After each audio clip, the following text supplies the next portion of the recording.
Hello guys! Hello! This is for Leo. Leo, welcome dito sa aking channel, Kapalaran 888. Welcome! Alamin natin kung anong message sa'yo ng baraha. This is for the last week of February 2026. Para sa mga Leo. I hope na nasa mabuti kayong kalagayan. 9 of Wands. Sa linggong ito, nakikita ko sa'yo na may mga Leo na makakaramdam ka ng pagod. So, maybe you are super busy, overworking, over na. Masyado kang abala sa trabaho, sa business, ganyan ganito. So, obligations, duties, and responsibilities. Kung masyado kang abala, masyado kang pagod, there's someone na pwede mong hinga ng tulong, there's someone na pwede mong hinga ng advices. Huwag mong solohin. Don't suffer alone, okay? Don't suffer in silence, Leo. If you need help, ask help, okay? And if you need rest, you need to take a rest. Alright, Death card and the Tower. So, nakikita ko sir dito, Leo, na isang posibleng yun na nga, isang possible na bad news ang posibleng matanggap mo. But this bad news is all about, like for example, mga hang-ups, pwedeng may mga plano kang travel, ganyan ganito, na posibleng hindi matuloy sa linggong ito. And sinasabi ng baraha sa atin na we need to focus sa health natin. We need to focus sa well-being natin sa linggong ito. So yun, sa trabaho, sinasabi ng baraha sa'yo na sobrang abala ka. Pagod na pagod ka na sa trabaho mo. And nakikita ko sa'yo dito na napapabayaan mo na yung health mo. It's because of overworking, because of overtime, ganyan ganito. So you need to be careful ha. Okay, Page of Swords. There's a news coming. Nakikita ko sa'yo dito na possible ka na makatanggap ng balita about travel. And yung balitang ito ay posibleng job offer sa malayong lugar, international. Yung balitang yan ay posibleng magdadala sa'yo ng confusion. Okay? Okay, Magician. Sinasabi ng baraha sa'yo dito na isang direksyon, isang unexpected direction ang posibleng ipipresent sa'yo ng universe. Isang hindi inaasahan na direksyon ang posibleng ipapakita sa'yo ng universe na eto Leo, pwede mong itry siya. Eto Leo, pwede mong gawin siya. Okay? Like alternative ba siya? Okay? So yun, Page of Wands. There's a future message or there's a future plans about family. So, sinasabi ng baraha sa'yo dito, Leo, na kailangan mo daw mag-focus sa family mo. Kailangan mo mag-focus sa emotion mo. Doon sa mga Leong workaholic, guys, mga workaholic na Leo, para daw hindi kayo magsisi sa bandang huli, na baka sabihin nyo, tumanda na lang kayo, tapos hindi nyo pala na-enjoy yung presence ng mga asawa nyo, ng boyfriend nyo, ng pamilya nyo, ng parents nyo. Dito sa barahang to, sinasabi ng barahan na huwag kang masyadong nakafocus sa future mo, na parang yun, hindi ka na natutulog, trabaho ka ng trabaho, sinasabi mo, this is for the future.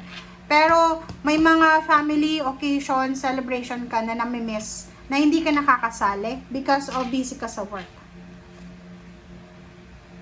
Alright.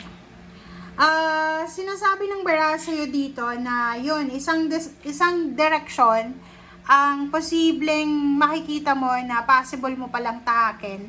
So, may decision ka na kakailanganan na gawin sa linggong ito. But, sinasabi ng baraha sa'yo, you need to think 20 times, 10 times sa kung ano man yan. It's either new job, new career, it's either new contract signing. So, halimbawa, may trabaho ka na, employed ka, tapos gusto mong mag-business. So, eto siya. Sinasabi ng barahan na ipipresent sa'yo ng universe, eto Leo, ang pwede mong simulan. But the problem is, be careful kasi posibleng masobrahan ka ng trabaho, kulang ka sa oras. So, wag tayong masyadong magpadalos-dalos sa linggong ito, lalo na sa pagpirma ng kontrata, lalo na sa lalo na kung tungkol ito sa pera, lalo na kung kulang ka sa oras. Like, halimbawa, yung trabaho mo ngayon is 8 hours na, may mga overtime ka pa, tapos kukuha pa ka ng part-time, you need to be careful. Kasi, maraming responsibilidad na yan na kailangan mong i-prioritize. So, you need to be careful.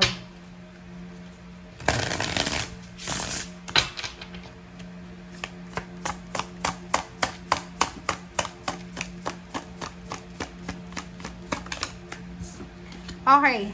5 of Cups. So, yun. Sinasabi ng bara sa'yo, Leon, na kailangan mo daw na pag-isipang mabuti lahat ng decision making na gagawin mo, lalo sa linggong ito, para hindi ka magsisi sa bandang huli.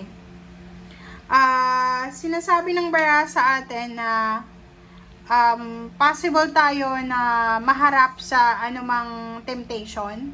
Like, posible kang maharap sa kung ano man na pagdadalawang isip. Yung parang anong tawag doon sa Tagalog?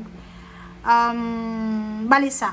Magiging balisa ka sa linggong ito is because ang dami mong full yung plate mo eh. 'Di ba? Ang dami mong marami kang obligations, marami kang plano, marami kang gustong gawin, marami kang basta marami kang plano. So, dito sa barahang to, sinasabi ng baraha sa'yo na kailangan mong magdahan-dahan. You need to be careful sa kung ano man na sisimulan mo, decision making mo sa linggong ito.